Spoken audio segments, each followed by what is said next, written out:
ঢাকার ৬ নং ওয়ার্ডের সেকেন্ডচর পূর্বপাড়া কর্তৃক আয়োজিত নির্বাচনী পথসভার সম্মানিত সভাপতি, সম্মানিত মুরব্বিয়ানে কেরাম, সম্মানিত যুবক ওলামায়ে কেরাম, হাফেজে কোরআন সহ সর্বস্তরের ভোটার ভাই ও বোনেরা, আমরা সেই মহান আল্লাহ তাআলা দরবারে শুকরিয়া আদায় করছি যে আল্লাহ তাআলা আমাদেরকে সিদ্ধান্ত গ্রহণ করবার জন্য, আমাদের ভাগ্যের পরিবর্তন ঘটাবার জন্য একটি সুযোগ পেয়েছি। এই সুযোগকে গ্রহণ করবার জন্য, সিদ্ধান্ত নেওয়ার জন্য বসার সুযোগ পেয়েছি। এই জন্য শুকরিয়া জানাই সকলে বলি আলহামদুলিল্লাহ। আলহামদুলিল্লাহ। রাসূলের সাথে দরুদ ও সালাম সকলে বলি সাল্লাল্লাহু আলাইহি ওয়াসাল্লাম। সম্মানিত উপস্থিতি, আপনাদের সাথে আমার একটা আত্মার সম্পর্ক আছে, অথবা আপনারা অনেকে চিনেন, অনেকে চিনেন না। আমি আমার পরিচয় দিয়ে শুরু করি। আমি কলকিহারা বাগডুবি দাখিল মাদ্রাসার সুপারিনটেন্ডেন্ট, এবং এখানে আত্মীয়ের পরিচয় হলো আমার দুটি চাচা এই সেকেন্ডচর বিয়ে করেছেন।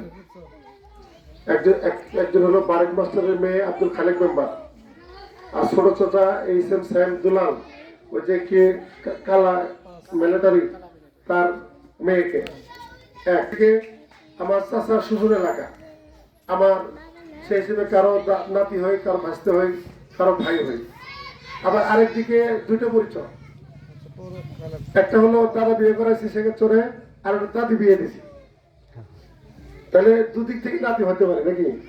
হ্যাঁ, নাতি। তাহলে আত্মীয় দিক থেকে ভাসতে হতে পারে, আত্মীয় দিক থেকে নাতি হতে পারে। আবার আরেক দিক থেকে এখানে আমার এক মানে ভাস্তি বিয়ে দিছি। অনেক আত্মীয়র দিক থেকে অনেক আমরা পরিচিত। তো এদিক থেকে আমি আপনাদের আত্মীয়ের পরিচয় হিসাবে অধিকার রাখি।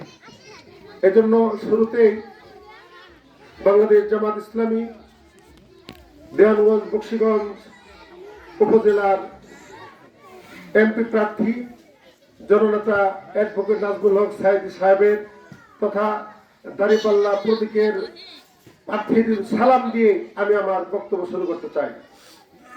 সম্মানিত উপস্থিতি, আমি আপনাদের সম্মুখে পবিত্র আল কোরআনের সূরা আল বাকারার 165 নম্বর আয়াতের শেষের অংশে একটু তেলাওয়াত করেছি, যার অর্থখানি হচ্ছে সকল ক্ষমতার উৎস হচ্ছে আল্লাহ। এটা কি আপনারা বোঝেন? সকল ক্ষমতার উৎস হচ্ছে আল্লাহ। দেখেন, আমরা মুসলমান দাবি করি, আমরা ইমানদার দাবি করি, কিন্তু এমন কতগুলি সময় আসে, ওই সময় যদি ইমানের পরিচয় না দিয়ে ইমান থাকে না। দেখেন, আমি একটু বোঝেন যে সকল ক্ষমতার উৎসকে আল্লাহ, এটা কি বলছেন? আল্লাহ বলছেন। আর আমাদের সংবিধানে লেখা আছে